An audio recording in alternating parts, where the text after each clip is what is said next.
This video is designed to help you with the Lesson 13 Mastery Check.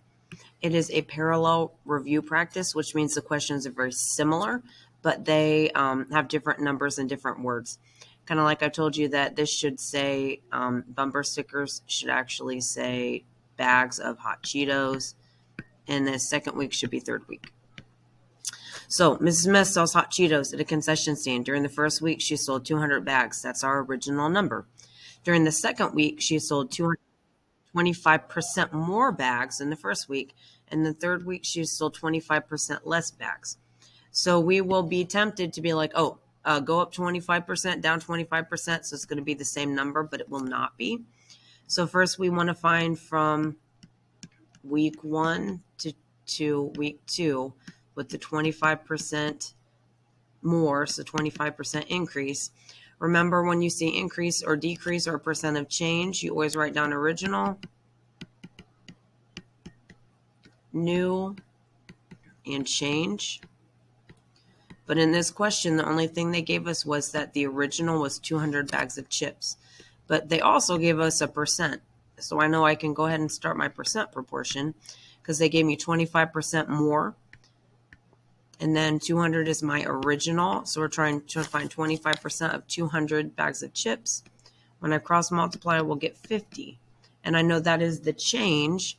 So 50 is the change, and it was an increase. Then I have to do 200 plus 50 to get 250 bags of chips.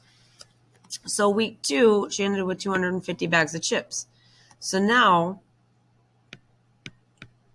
when we're starting with week 2, because we're going week 2 to week 3, we are still going to do original, new, and change. But this time, our original number is the ending number in week 2. It's the 250.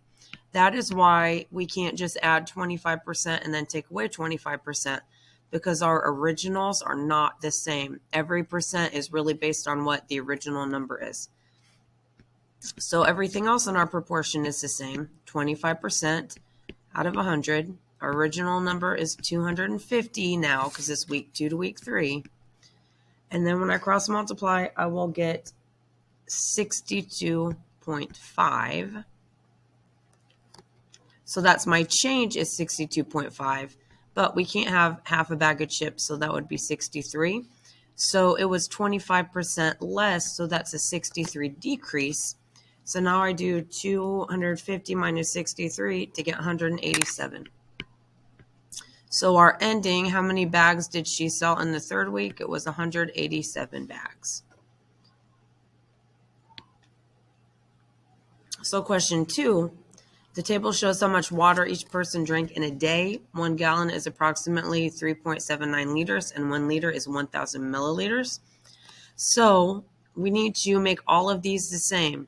So we have 1 7/8 gallons, 1.8 gallons, 6.4 liters, and 6,500 milliliters.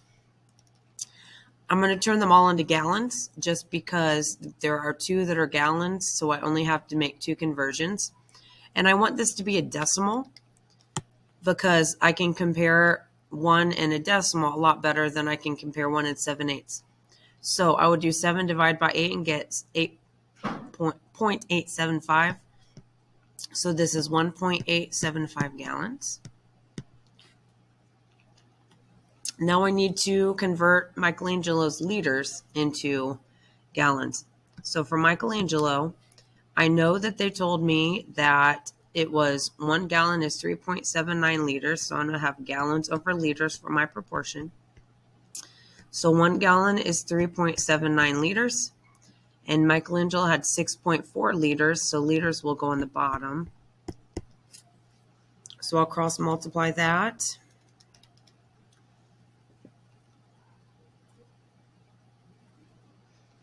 And I get 1.688, so that will round to 1.69.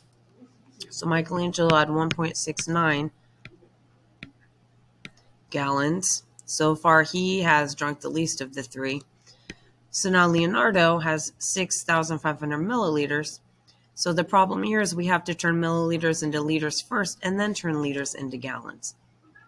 So I have milliliters and liters. And my question tells me that 1 liter is 1,000 milliliters and 6,500 liters.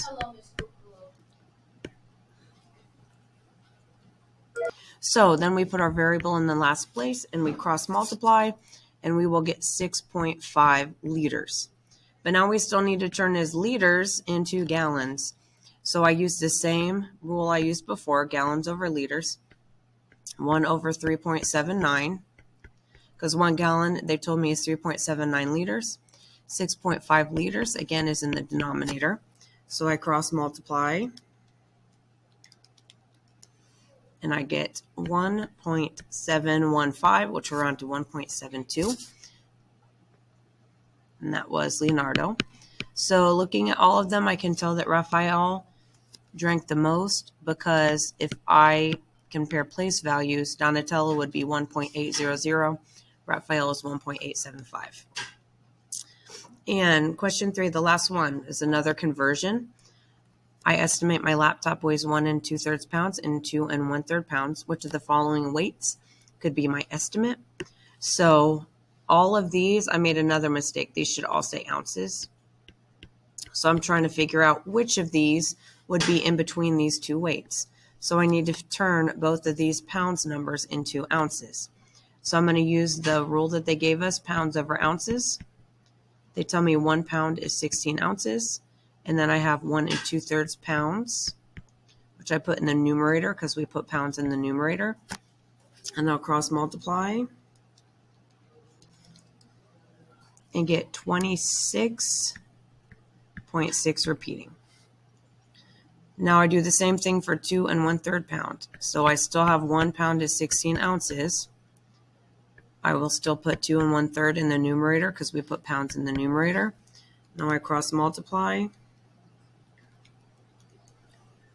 and I will get 37.3 repeating. So my answer choices, I have to look at which numbers are in between 26.6 and 37.3. 40 is too big, 35 is good, 25 is too small, 52 is too big, but 27 is good. So the correct answers there are A and E.